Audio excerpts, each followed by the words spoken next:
of different experiences.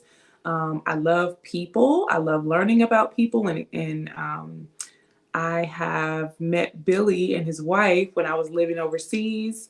I have since been divorced, lost everything, got everything back, gave everything up, went back and got it, had two kids. Like, my journey has been so interesting and fun. It's been full of ups and downs. It's been full of learnings, mostly ups. Um, and I'm excited to be here tonight to share just more of whatever you want. So it's not necessarily what I want. It's the stuff that you have, the knowledge, the strategies, just your way of thinking. It's not like what I want. It's what the world needs. And Okay. and only like me, I get to catch the snippets of it because I know you. I follow you on social media, like I follow you on especially TikTok. I love the TikToks because, matter of fact, let's just start right there. Let's start there because that's what I really love. Because you give people so many nuggets, and for those that don't follow you or don't know, those little nuggets will go cover like eating well, communicating, living a better life, relationships. So unlike other episodes that we've done on this podcast, I want to go where we deep dive into those nuggets and those jewels that you have that Ooh. you get to share with everybody. But I want you to share them with us today. And it doesn't have to be in no particular order, but like, for example, the one that popped in my mind is we talk about the way we eat. Like, I'm one of those, I'm conscious. I try to read the back of labels and everything. But with so much stuff that these big companies are doing today, like, for example, they're trying to make a way to make fake chicken and the stuff that they do to our produce. Like, for somebody like me and all the rest of us out there, how do we find ways to eat and live a better, healthier life? I love this. So I am actually a certified holistic health coach. I was trained at the Institute for Integrative Nutrition, and before that, I was already a junkie when it came to learning about all things wellness. So I am ready for this moment. All right, let's get it. So when it comes to, hey, I just want to start eating better. I want to start ingesting more things that are good for me. Congratulations. Like, you've taken the huge step forward of making the decision that you're going to do something different. And it has to start with a decision, because the way that these foods are engineered, they are and I said engineered because they are created to be addictive. They're created to keep you coming back because it is about making money. So the food really is drugs. So I would start not by saying that I'm going to, unless you're somebody who just is a disciplined person. If you're a disciplined person, then yes, you can come in and say, cold turkey, I'm not going to do this and not going to do that.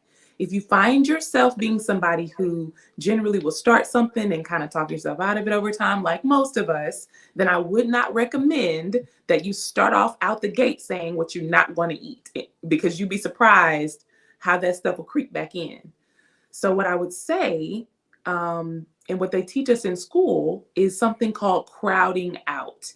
And that is the process of adding more good things in to the point where eventually you have developed these tastes for something that is better, and you stop craving the things that are not as good for you naturally because your body responds so well to the good stuff.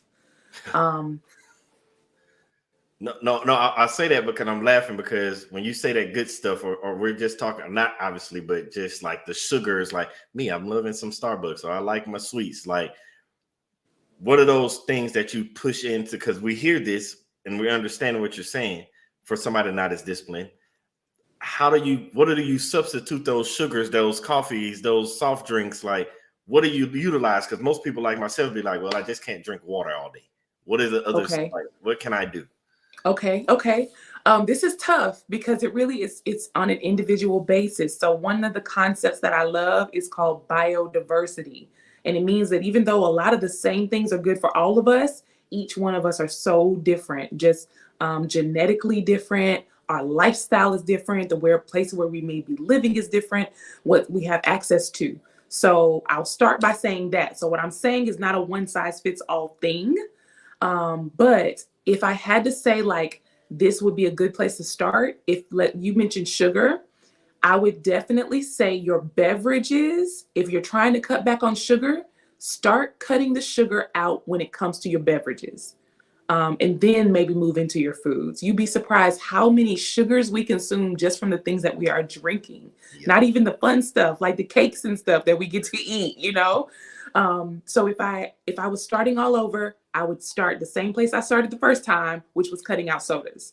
If you're somebody who drinks sodas, even if they are diet sodas, I highly recommend that you begin to replace it. If you're not somebody that likes water, which is so weird to me, I drink water all day. I get it. I'm not trying to judge anybody, but when people say they don't like water, I'm like, what? But I get it. I encounter people who don't like water all the time. I'm not judging you. I'm different from you. So if you're not ready to jump straight from soda to water, start with juice. But when you choose your juice, this is your first opportunity to start choosing more thoughtfully and intentionally. So don't go straight for the Welch's. Don't go straight for the juicy juice. Don't go straight for the high C. You want to start taking this opportunity to read your labels. So when you purchase a juice, try to purchase a juice that has 1 to 2 ingredients. That is your challenge. 1 to 2, no more than 2 ingredients. Why do they need more than that? It's juice. You know what I'm saying? Or you can make the juice yourself, which is even more like delicious. I make fresh juice for myself most days. That's how I start most of my days off, with a hot tea. And then later on, I'll have do you want me to tell y'all what I eat? Yes, we love it. Yes. Let me walk y'all through what I eat. So I'm actually on my second weight loss journey. My first weight loss journey was after I had my second daughter. I was 249 pounds about 6 months after I gave birth. I had never seen myself that big before. And that's a lot for me. Okay. I'm 5'9.5", so I'm pretty tall. So I didn't even notice that weight creeping up on me like that. And then when I saw a picture of myself, I was like, who is that? So that was around the time that I decided to go into holistic health coaching school, and I put everything I was learning into practice, and I lost 70 pounds. Wow. So I got down to a weight that felt really good for me. I felt energized. I felt sexy. I was fitting my clothes nice. And then during, I would say probably around 2020, I started picking up that pandemic weight. So I put on about 25 of those pounds back. And now I'm on a journey just to drop that 25 and keep it off. So what I'm eating to do that, I never got back into sodas or anything. I maintained drinking water. That's how I've kept the weight off, one of the ways. I also added to that water something called chlorophyll. It is a liquid supplement that you can get in a little jar. And see, if I knew we were going to have this conversation, I would have had my supplements ready. Well, you know how we do. I didn't know it was going this way. We all authentic. Yeah. It happens. It's all good. So I add a few drops of chlorophyll liquid to my water, and we could get into the benefits of that later. And sometimes I will also add lime juice to my water. After I start off my day with water, my morning, the next thing I may have is a cup of hot tea. I fast in the morning. I'm somebody who's just not hungry in the morning, but if I was to be hungry in the morning, and when I lost the weight the first time, I would eat in the morning, I would have oatmeal. Oatmeal is wonderful for weight loss. That will be the meal that I ate in the morning. If you don't like oatmeal, then you can try something like chia seed pudding, but you want to focus on something that's going to be fibrous enough to make you feel full, but also get your digestive system flowing. You don't want to be stopped up. That's one of the worst things that you can do to your body, is be constipated. So focus your intention around eating on what's going to help me poop. That's the question. When you're having a meal, is anything on my plate going to help me poop? If not, let me put some on my plate. So breakfast, I don't do, but I have tea. I'll have some fresh juice, which means I'll take a whole pineapple and just chop off the, parts you can't eat, throw it in my blender. I don't use a juicer. I use a blender for my juice. I have a Vitamix that's been in my life for longer than some people. Yes. Um, so I'll throw my pineapple in there, maybe some spinach, something, whatever you like. Just throw it in there. Juice fresh fruits and vegetables.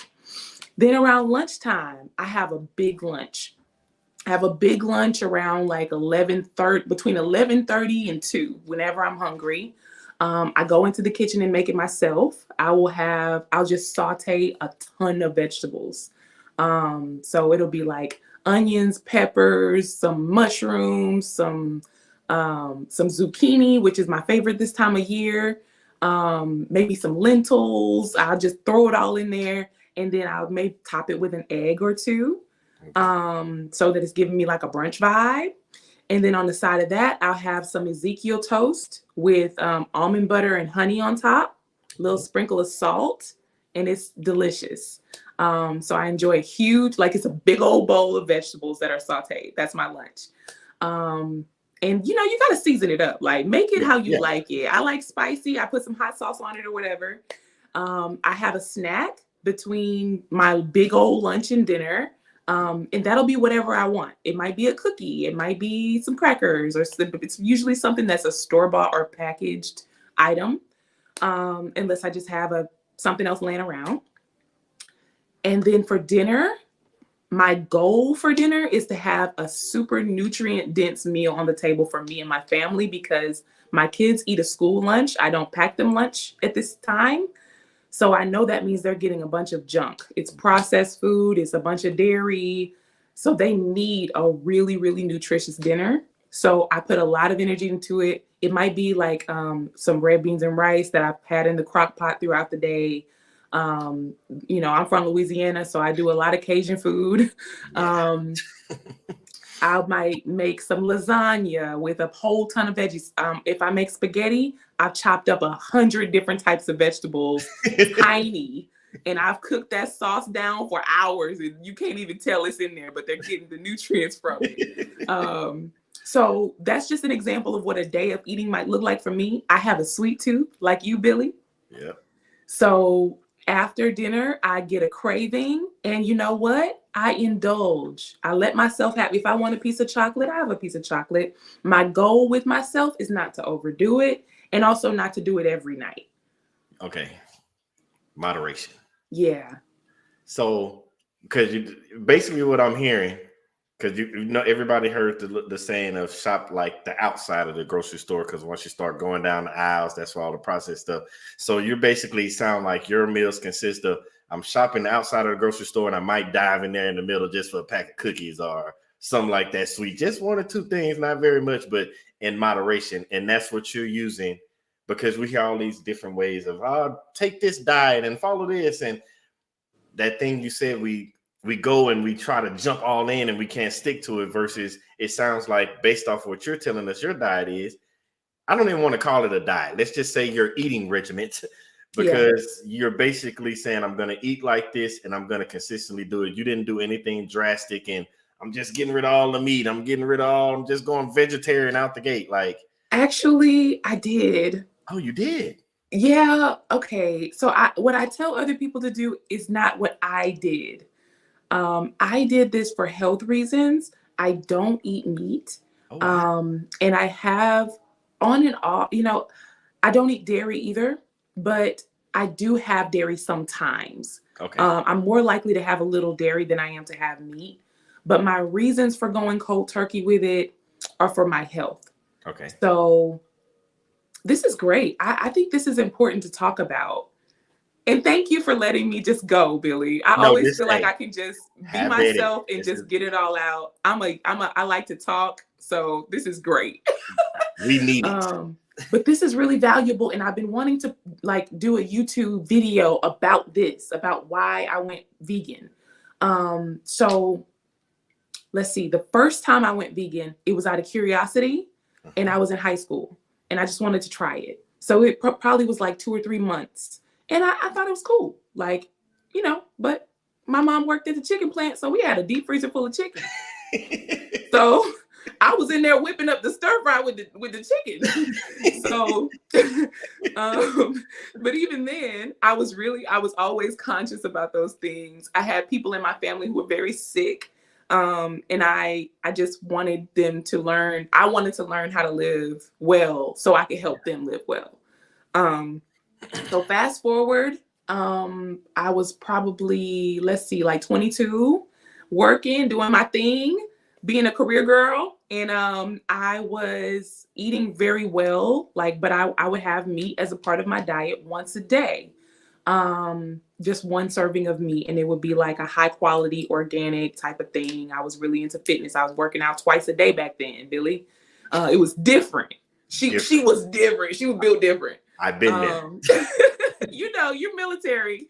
So then fast forward, I started to have some health issues after my second child was born, and while I was getting prepared for my divorce, I started to notice that I was having mood swings. And I was like, okay, PMS, a little postpartum depression. Like, you know, I did go through postpartum depression. But I also went through some different types of trauma. And I think I talked about the abuse in my marriage and things like that on the show in the past. But I also went through different types of abuse in my youth. I didn't know this, but those things have a cumulative effect on your brain. And so what I experienced because of the high levels of cortisol and other stress hormones from enduring a cycles of abuse was damage to my brain. And the way that that brain damage plays out is my hormones are normal, the normal hormone change that a woman has throughout the month, but my brain processes the normal hormone change very, very harshly. And so that can result in anything from a severe period pain and cramps to cramps when I'm not on my period to feeling suicidal for days at a time and having really extreme bouts of just mood shifts. And so I was going through this, Billy, and I didn't know what was wrong with me, but I knew that I could time the symptoms. So I knew when I looked at the calendar, in 2 days, I'm going to be feeling depressed for the next 3 days. Okay. So let me go ahead and call my friends and let them know, check on me, make sure I'm okay, come by and see about me, because I know for these 3 days, 4 days, I'm going to be feeling some type of way. Or on these days, I'm going to be extremely hungry. So let me buy more food. Like, I knew how it was going to go. So I finally got a great therapist, and we discovered that what I have is called premenstrual dysphoric disorder, PMDD. It's not like PMS. PMS is a hormonal imbalance. So your hormones are doing way more than they're supposed to do. And you may have mood swings, you may have hard cramps, but you're not necessarily going to have suicidal ideation. Yeah. And you might not have, like, it's not going to feel like you're doubling over. When you have PMDD, it is a brain and mood disorder. Okay. So it's different. So when I discovered that that's what was going on, I said, well, I wonder if I cut out animal hormones from my diet, would that help my brain to process my hormone changes better? So the first thing I did was cut out meat and dairy, because that's nothing but animal hormones and everything that they inject in the animals. Okay. About 2 weeks after I cut that out, I noticed that I was feeling great. I wasn't feeling sluggish. At the height of at the height of my symptoms, Billy, I could not even carry a conversation with someone. Wow. Like, you hear how you and me are talking. Imagine me not having not being able, by the time you finish what you're saying, I would have already forgotten it. Oh, wow. Or I'm sitting in meetings at work and I have to take profuse notes the whole time, because if I don't, I will be incompetent at my job. So I thought I was going to lose my job, my friendships, everything. I could not think. So 2 weeks after cutting those things out of my diet, I was like, well, wait, where's the brain fog? I'm laughing. I'm not supposed to be happy this time of the month. I'm supposed to be sad. So then a month later, no cramps. Everything is regulated. So I just continue to not eat meat and not eat dairy. Oh, wow. Now, I tried back in January of this year to bring back seafood, because, like I said, I'm a Louisiana girl and I want that gumbo, you know? So tried to bring back seafood. 30 days later, I had a suicidal ideation. Oh, wow. That was this January. So I know meat won't be a part and seafood won't be a part of my lifestyle until my brain is healed. So I tell people don't go cold turkey, but if you're the type of person who, if you're disciplined, like I'm a disciplined person, um, or if you have a health condition Mm-hmm. that you need to take very seriously, then those are the circumstances where I would say definitely do some cold turkey stuff. Well, it's amazing you say that about the health condition thing. And this is for everybody that's listening. You were able to narrow down. You knew the days, when it was going to happen, how long it was going to happen. And it's people out there, we're out there, because I'm one of those too. I have PTSD and all that military stuff. Like, but I know when something's going to happen. I know the things that are going to be my trigger. I just stay away from my triggers. I know certain things. And so now, as you're naming it, but I was able to name mine PTSD, how you have yours named out, but somebody out there is dealing with certain things. And with anything in life, I tell people all the time, you can never start the healing process until you can apply a name to the thing that is breaking you. Yeah. So you can sit there, we hear people say, and social media, the world, the society we live in, we just hear words and we're like, that's me. I'm applying it to myself, whether it be like they say, oh, you're narcissistic, or we hear the word red flag, and we apply those words to individuals, and that individual applies it to themselves. And then what I'm hearing you're saying, like, not only do you name it, you go talk to somebody that can correctly name it for you, not social media. You get somebody that correctly name it for you. And then on top of that, we hear so many people talk about your health is wealth and all that. But you're telling me the foods and everything that you're eating also trigger the things, the emotions, whether it be suicidal ideations or those triggers. And I'm sitting here and it's just blowing my mind, because the world that we live in today, we see this is mass shootings. Now, don't get me wrong, the school shootings and everything, praying for those families, those lost loved ones, the mass shootings, the things that we're going with wars. People you just see it like, why did they randomly walk up and kill somebody? Or like, why are they doing this abusive thing? And it's like, man, have they not named it, for one? And then all the new things that we're ingesting, is it amplifying it? Because when we were growing up, those chemicals and all that weren't being processed into a lot of that food. Whereas nowadays, they just, like I said earlier, they want to make chicken. Nobody was thinking they're making chicken, or they're making lettuce, like in factories. Like, the things that we eat causes not just harm to ourselves, but it affects the relationships that we have around us. Wow. Yes. And can I just say on that, Billy, a lot of people don't know that your gut is like a second brain, and it actually controls your brain. Oh, wow. So within your stomach is an area we call it your gut, but it's made up of your microbiome. And it's called a microbiome because it is the home of all types of bacteria and little cells. These cells are what send messages from your gut to your brain to tell you what to do. So like when you have cravings, you feel like you're going to just die if you don't eat that sugary thing right now. Yeah. It's because what's in your microbiome is yeast. And the yeast is saying, I'm hungry and I am going to die if I don't get the sugar I need. So if you can just wait it out, if you wait, you will starve the yeast in your gut. You won't have those cravings anymore. So it's not just that. Your microbiome informs your thoughts directly, not indirectly. Yeah. Like there's so many studies on this, and I highly encourage your audience, go to YouTube, look for TED Talks about how the microbiome informs the brain, and you will really think twice about what you give your microbiome. Wow. It puts a whole new meaning behind that saying, listen to your gut. Yes, yes, exactly. Because You are what you eat.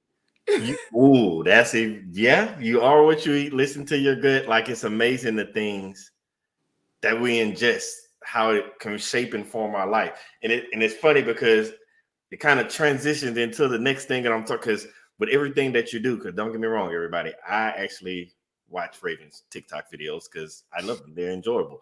But for when you listen to somebody, like when we tell people all the time, your niche is you're finding your passion, your purpose and everything.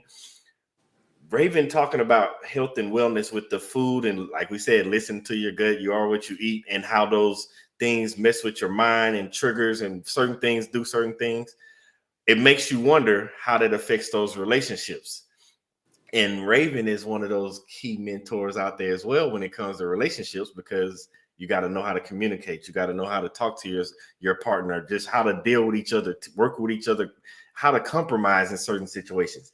Now that we figured out what we need to eat and how we should think about processing what we eat, how does that transition over into helping our relationships, and what can we do to make better relationships? Right. All right, you ready? You want me to? I'm gonna have to take my sweater off. Um, Ready? so how your eating affects your relationships. So the same way that the microbiome informs your brain, more than that, the main tool that it uses to inform your brain is your hormones. Hormones dictate everything.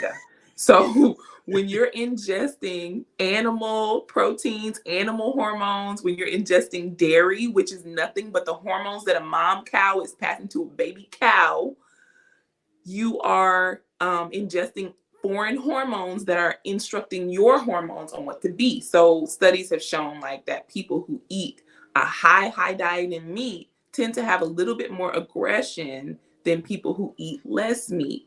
So when your partner is saying something that truly is challenging, right? I'm not going to invalidate you. We have in a healthy relationship, you got challenges. Yeah. So when your partner triggers you, completely healthy and normal experience, but your response to that trigger, it may not be the response that you would give if you were well, if your body was well on the inside, if you're full of mucus and you're full of, bovine hormones, then you might respond in a way that's not necessarily what you would want. Having self-control, that's another way that our eating just translates over into our relationships. If we don't have any sense of self-control or discipline about what we put in our mouth, how in the world are we going to have discipline about what comes out of our mouth? Ooh. Think about your mouth as what it is. It is a portal.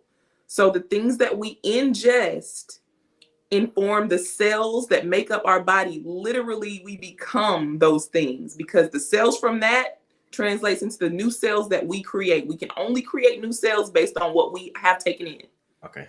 So we become what we have eaten. What we have brought into our portal informs this being. And then what comes out of this portal does the same thing to the world around us. Yeah. What comes out of our mouth has the power to transform the things, the people, the cells that are all around us. So when we are careful and thoughtful about what goes in, I believe it makes it that much more accessible to have self-control about what comes out. Ooh, so that's a good one, because when you control what goes in and what comes out, and then when you focus on that let's just say communication, because that portal, what comes out, what are those? Now, say I'm ingesting and I'm getting everything right. How do I work on that communication piece? Because I might ingest it, but that doesn't mean it automatically taught my brain how to communicate properly in that relationship. Of course. Same way you say you can't just automatically pull certain foods and go cold turkey, and you got to ease your way in. If I'm easing the way that the food goes into my portal and I'm getting on the right path, what are those steps, or what are those part of that communication that comes out of my mouth that I have to work on to be a better communicator for my partner? Whew, okay. So it depends on where you're starting. For me, I tend to over communicate. Okay. And I am in love with a man who tends to under communicate. So we are starting on two ends of the spectrum here. Both of us willing to learn and grow, right? So that's the first thing. Same thing with your diet. Like how I started off by saying, have you made a decision? You have to start off with a decision. So when it comes to your communication in your relationship, start by asking yourself, have I made the decision that I'm willing to do what it takes to be well and to have a healthy relationship with this person? Because having a healthy relationship with one person, you'll have to learn different things than you would with a different person. So Am I willing to learn what it's going to take for this person? Have I made a decision? Once you've made the decision that I want to learn how to have a healthy relationship with this person, from there, you can determine, am I communicating too much, too little, or am I just not communicating in a way that they understand? Am I not speaking their language? Okay. And do they need help speaking mine? So, so that's where you start. Now, once you know the answer to that, I recommend doing some chakra work. Like, for example, if you are somebody who, I'll use myself, over communicating. My throat chakra tends to be overactive. And that started at a young age for me. The first time I was on your show, I shared how me being a jokester and a comedian and an actor got me out of being bullied in junior high school. So at that time, what I had was a weak and hurting and damaged root chakra. Foundational things about who I am were broken. My sense of safety and security was very weak and flimsy. And I learned to overcompensate for that damaged chakra with my throat chakra. So I had to do some chakra balancing work that is ongoing for me. As I continue to strengthen my sense of safety and security, I find that I don't need to say as much. I don't need to try to protect myself with my voice. So that was my work and my journey, but yours may be different, right? So then for my partner, if he were here, he would tell you he has maybe an underactive throat chakra at times. And that can be a point of contention as well. Why you ain't saying nothing? Know what I'm saying? So so for him, maybe I'm just conjecture here. If I was to use myself and he's the opposite, let's say his root chakra was damaged in such a way that he felt that he could not use his voice or should not use his voice. And so as he continues healing, he may feel more and more empowered to speak. Okay. So the pathway for us is different. Me, I take vows of silence. Those vows of silence are healing times for me because in my silence, I can really hear myself and I can answer those questions that I need to answer for myself that are healing to that root. For him, I would not recommend that man take a vow of silence in Jesus' name. Okay. For him, maybe he might need to take 3 days where he just says whatever he's thinking, even if it's, where he said, I might say, baby, don't take it the wrong way. I'm not speaking for the next 24 hours. So let's communicate, let's cuddle. Let's, I do a little sign language. I'm still going to cook with you. We go on a date, but I just won't be speaking. I'll be listening. And he might say, babe, I don't want you to take anything I say for the next 24 hours against me. I'm just going to be practicing letting things out of my mouth. I'm going to just let it fly. And I have to prepare myself like, okay, he might say some shit I don't like. Yeah. But I want him to heal. So, even if you have to, maybe you don't need to say everything in front of the person. Go in your closet, say it, but maybe say it elsewhere if you need to, use a little tact. But I would say that's a place to start is identify where you are and try some things on the other extreme to get yourself a little more close to the middle. I love how you said that because that's showing working together, knowing the balances between you both in a relationship, like your strong point, your weak points, and his strong points and weak points, and how you make each other better. And then you mentioned in there about when we go to cooking or go to dating. So now we're communicating because I want people to understand communicating is just not what verbally comes out of your mouth. Communicating also involves that active listening. Communicating, as Raven just hinted at, involves that cooking together, that going out on dates. So can you elaborate on different ways that are not actually coming out of your mouth or actually having to hear things from others? Can you show other forms of communication or explain other forms of communications that's possible, like cooking, you said, with your significant other? Yeah. Okay. This is fun. So we are also, okay. The cat is getting out of the bag right now. I'm making this announcement on your show.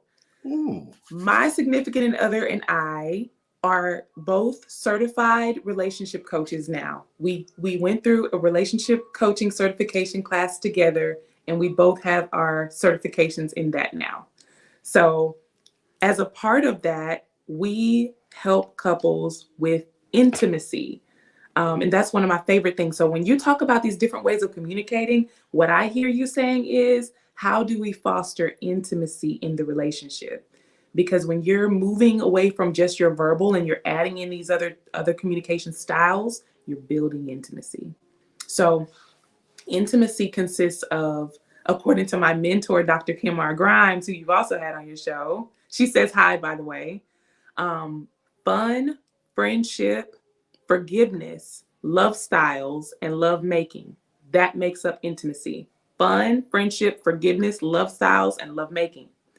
So the other ways that you communicate, having fun together, like just laughing, finding something. You don't have to be talking and laughing. You're just watching a comedian and laughing, or you see something funny that a funny meme, and you share that laugh with your partner. You're fostering friendship when you do that, and fun when you do that.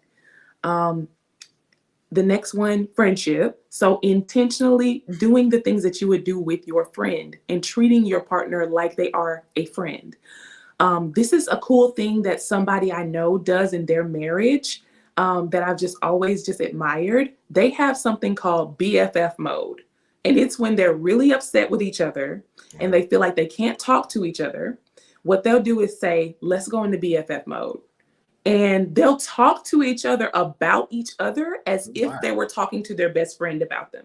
Oh, wow. So they'll say, all right, babe, let's go into BFF mode. Let me tell you what this man did. Basically, he showed up at my house without, but you're talking to your partner, and your partner has taken off their relationship ears and put on their best friend ears. Got it. Wow. So that's fostering friendship in a tense moment. So fun, friendship, forgiveness. This one, I'm learning it all over again. I have been single for 5 years before this relationship. And so dating was just a matter of, oh, I don't like you, I don't talk to you anymore. Or we had a conversation that we both didn't like. Guess what? Bye.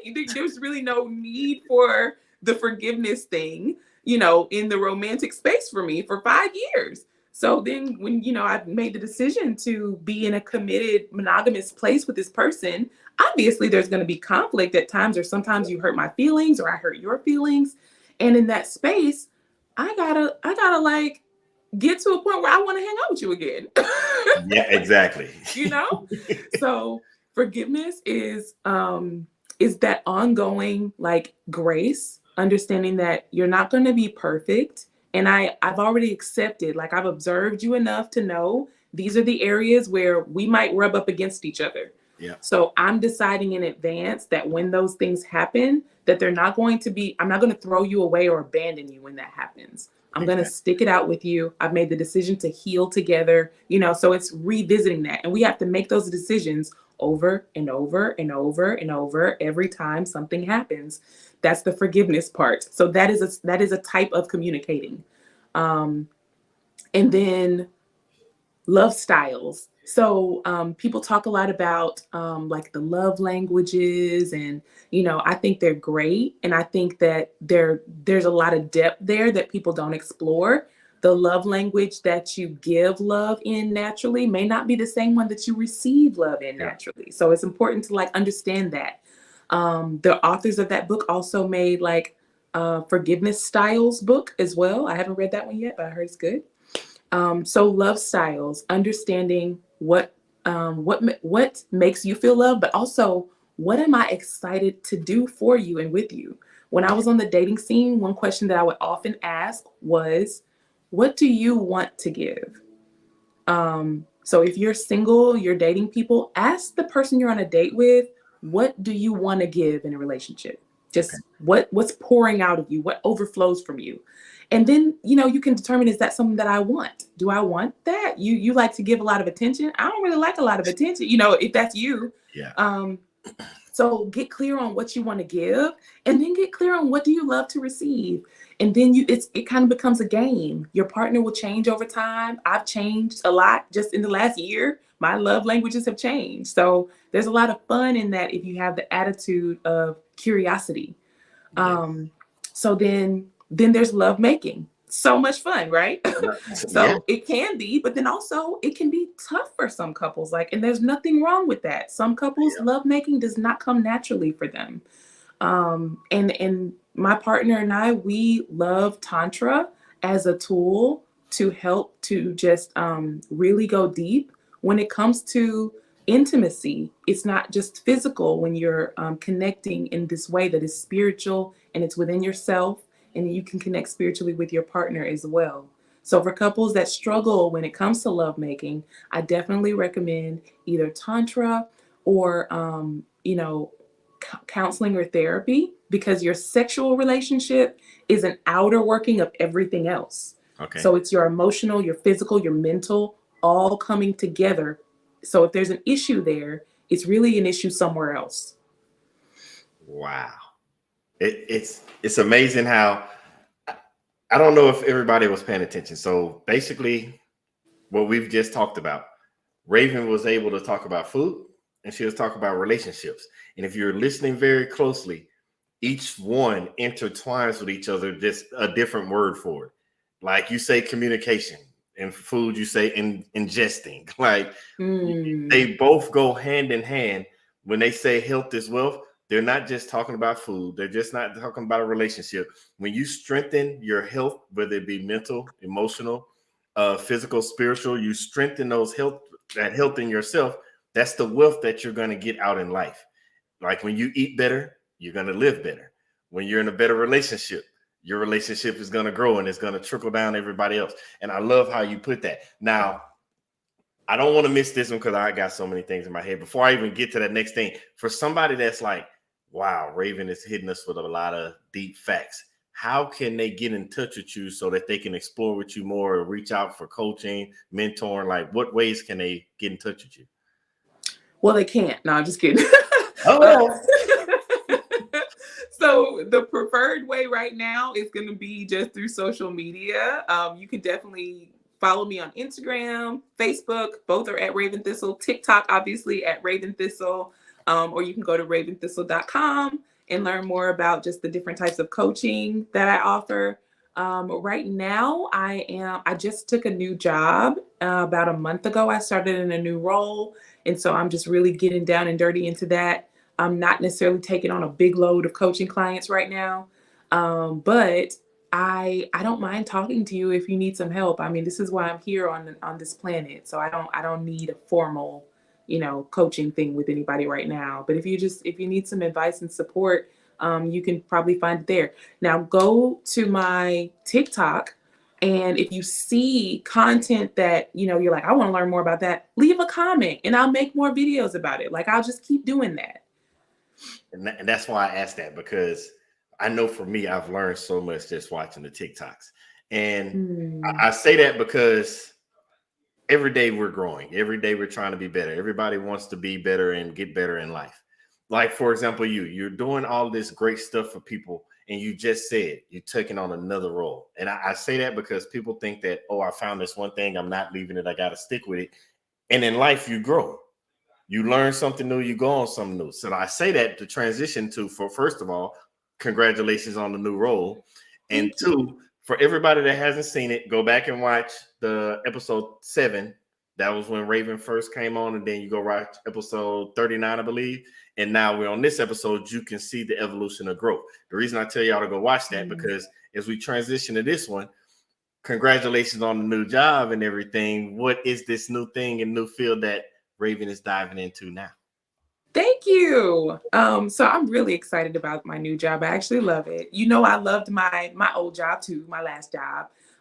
So I was working diversity, equity, inclusion in HBCU spaces, mostly with professional sports. I helped to found the Doug Williams Center for the study of race and politics in sports. So I don't know if y'all know this, but I really ain't no sports junkie like that.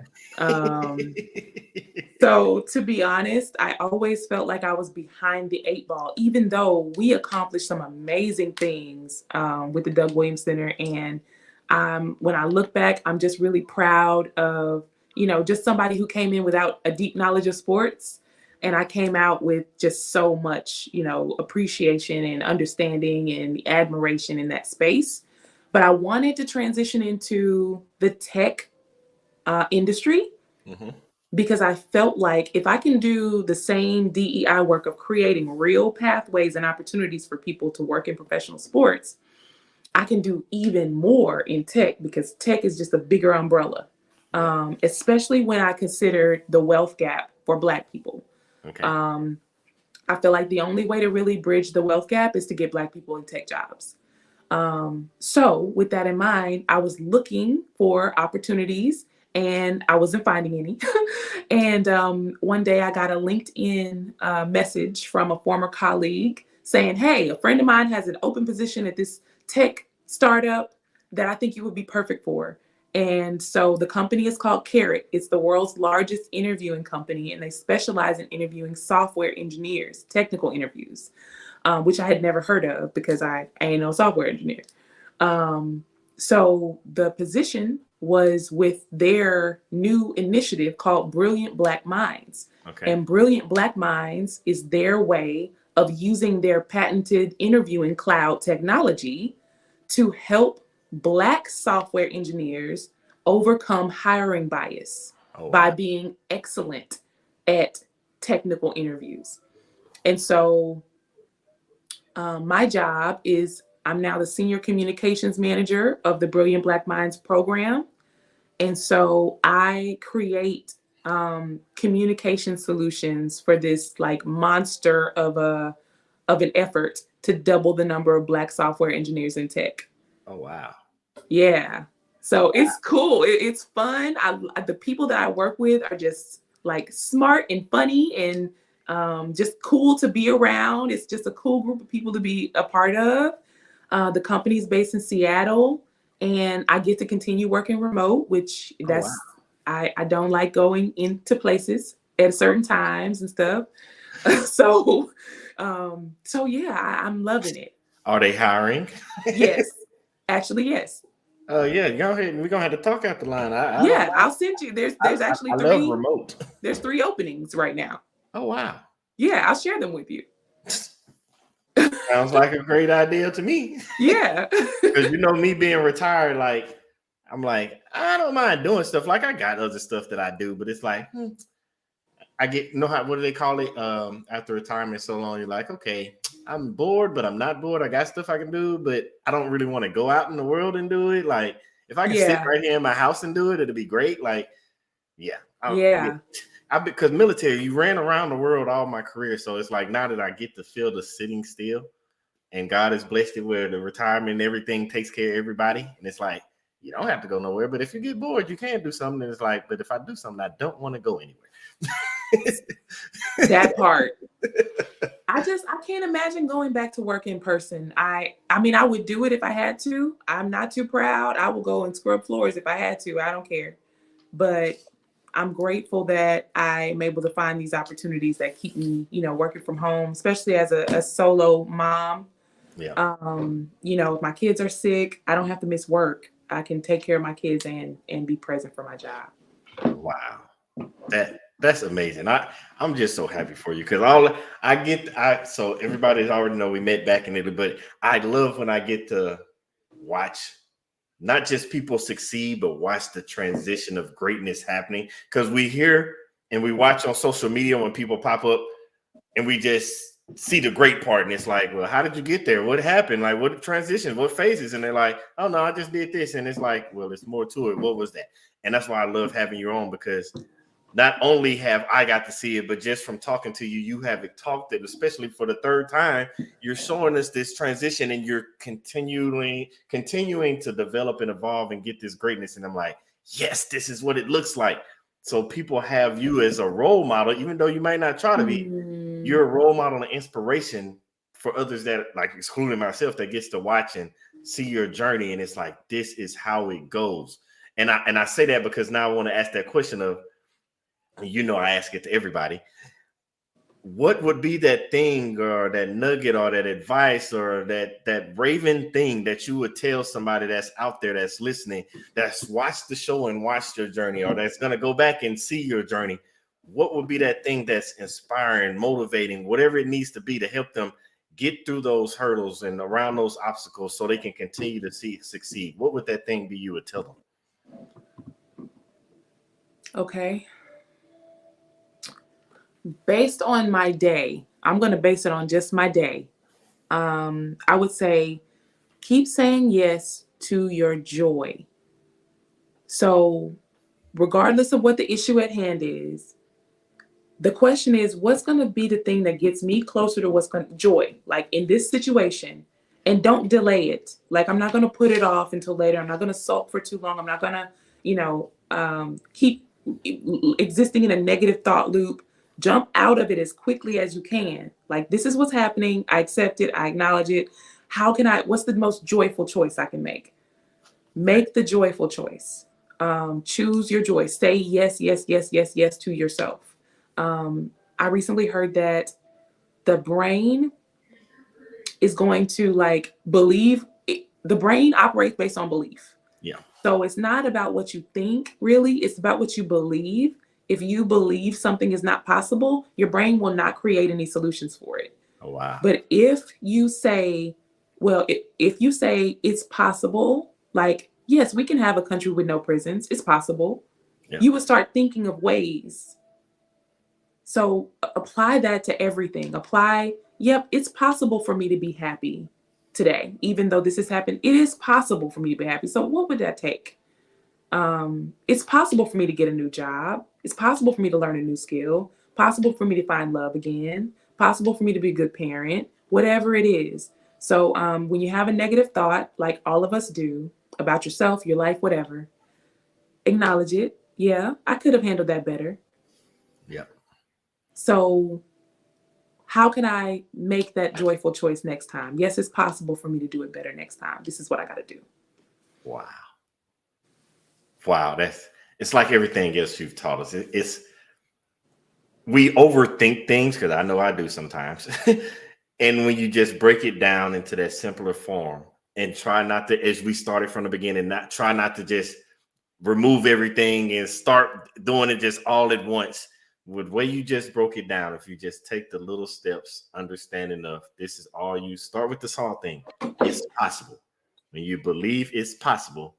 You see that? Yes, small steps every day. That's on my desk. That's everything that you explained to us, all the way from eating to relationships, to just how you go about just small steps every day. Just taking the look. We hear people say it and we still overthink it. It's like climbing a ladder. It's the reason that the ladder has small steps, because if they took 3 of the ladder steps out and made you jump all the way to the 5th one, we wouldn't make it. So you have to take the small steps every day. It's so many things in life that show us to take the small steps, but our minds overthink it and we try to go big all at once. And everything you've told us tonight, when we want to be better as a person in our own life and for those around us, take those small steps every day by believing that I'm possible. It's possible. Wow. I love it. I love it. Raven, as usual, it's just amazing as usual every time you grace us. So I got to say it again on behalf of everybody. For one, congrats on the new job. That is amazing. And then on top of that, we want to say thank you for stopping by to just drop more nuggets on us to help us live a better life. We appreciate you. Thank you for having me. I love you guys, and I would love to come back anytime. And as you can tell, I got lots of stuff I want to share. So catch me on TikTok. Don't worry. We will be bringing you back. You just hang on. Stay with me because I want to talk to you right after the show. But again, thank you, thank you, thank you. And we appreciate you. And we will see you, Raven, on the other side.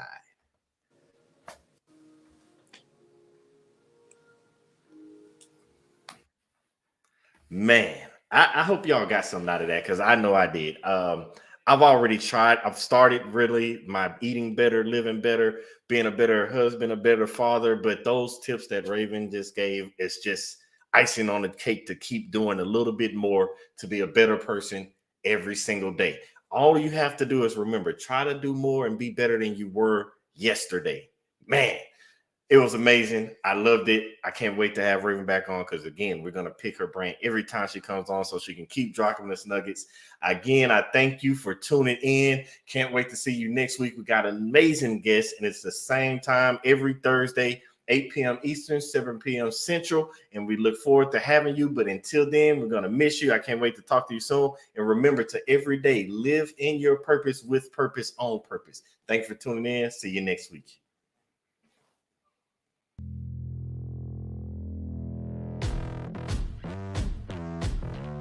Hi, my name is Billy Graham Jr.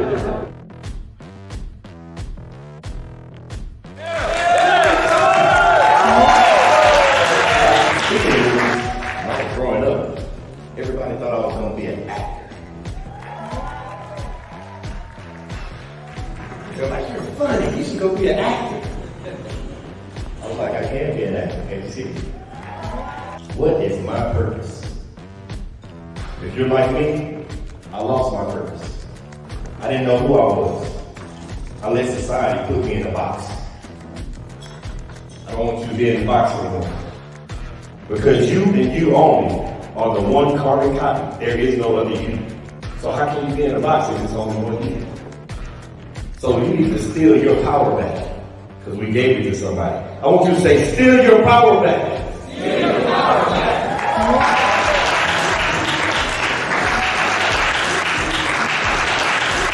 Mr. Graham say, I am an original, I'm not a photocopy. You are where it begins. It begins with you and only you. You are the director. You are the author of this book. Nobody should be writing your life story. You are the winner. See, a lot of us, we get caught up in wondering when we're supposed to do something, why we're supposed to do something, where we're supposed to begin. But I'm telling you, you are the author of your book, and that's all that matters. My time here in Kenya has been amazing. Everybody has welcomed us with open arms ever since we landed. Nothing but hospitality, nothing but family. We felt like we were home.